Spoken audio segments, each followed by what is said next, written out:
أرض المليون شاعر. أسرار الصحراء وعجائب التقاليد. أهلا بكم أيها المشاهدون الأعزاء. في الركن الشمالي الغربي من قارة أفريقيا، حيث تمتد الرمال الذهبية إلى ما لا نهاية، تقع جمهورية إسلامية غالبا ما تغيب عن عدسات الكاميرات وأضواء الإعلام.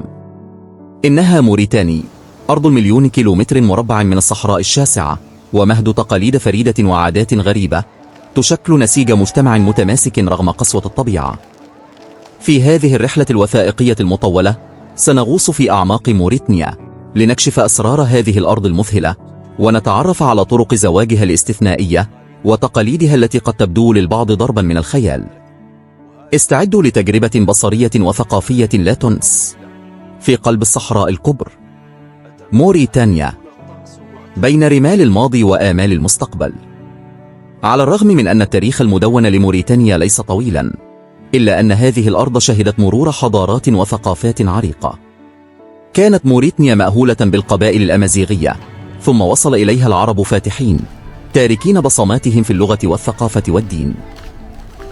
خضعت موريتانيا للاحتلال الفرنسي في القرن التاسع عشر، واستقلت في عام 1960 لتعلن عن قيام الجمهورية الإسلامية الموريتانية.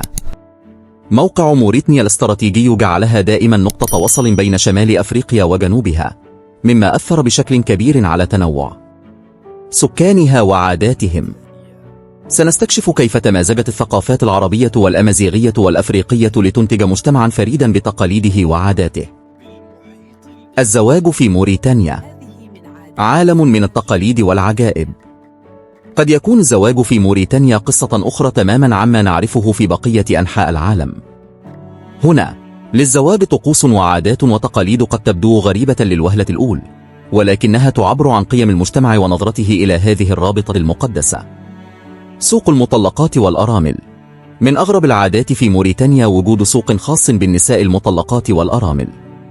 تلجأ النساء اللواتي انفصلن عن أزواجهن لأي سبب من الأسباب إلى هذا السوق بحثا عن شريك جديد. والغريب في الأمر أن الرجال غير المتزوجين يفضلون المطلقات والأرامل على الفتيات العذأر، لاعتقادهم بأنهن أكثر خبرة في إدارة شؤون المنزل ورعاية الزوج. هذه النظرة تعيدنا إلى فكرة أن المرأة في هذا السياق قد تعامل كسلعة، ولكنها أيضا تعبر عن واقع اجتماعي فريد. السنة كمقياس للجمال. تعتبر السنة عند النساء في موريتانيا علامة من علامات الجمال والوجاهة.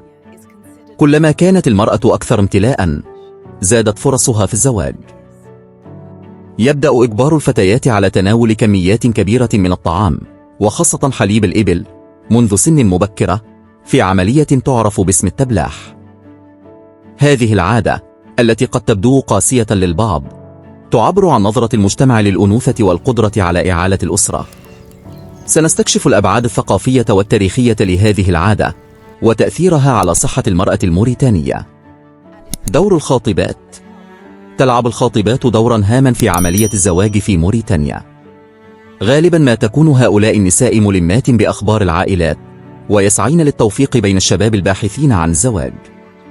تتميز الخاطبات بقدرتهن على تقدير التوافق بين الطرفين بناء على المعايير الاجتماعية والاقتصادية. الطلاق ليس عيبا. على عكس العديد من المجتمعات الإسلامية الأخرى، لا ينظر إلى الطلاق في موريتانيا على أنه عيب أو وصمة عار، بل يعتبر أمرا طبيعيا قد يحدث.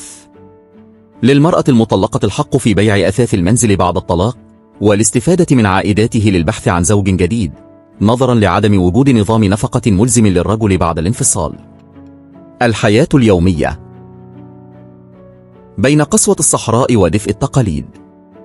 الحياة في موريتانيا ليست سهلة. قسوة المناخ الصحراوي، وشح الموارد الطبيعية، والتحديات الاقتصادية تلقي بظلالها على حياة السكان. يعتمد الكثيرون على تربية الحيوانات وصيد الأسماك لكسب عيشهم.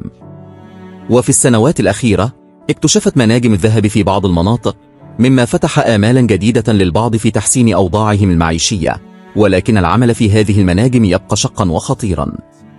رغم كل هذه التحديات، يتميز المجتمع الموريتاني بالتكاتف والتآزر والتمسك بالعادات والتقاليد التي تضفي على حياتهم معنى وقيمة.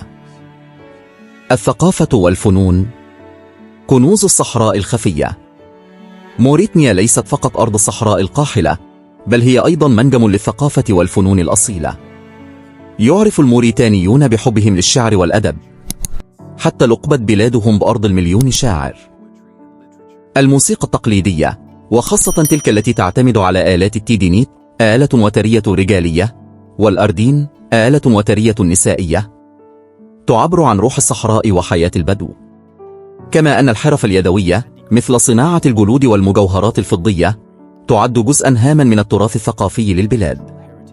سنستمع إلى عذوبة الشعر الحساني، وننغمس في الحان الموسيقى الصحراوية، ونشاهد إبداعات الحرفيين المهرة.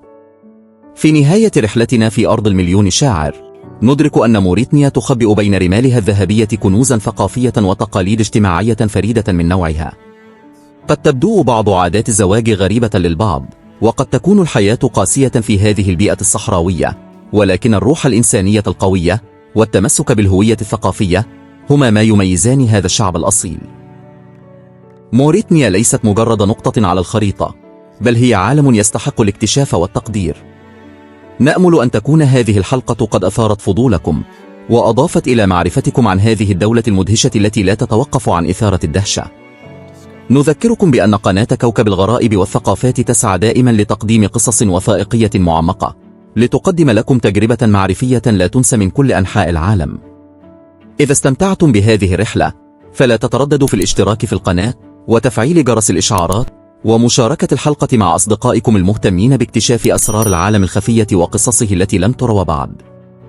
دعمكم يساعدنا على الاستمرار في كشف المزيد من الحقائق والقصص المبهرة.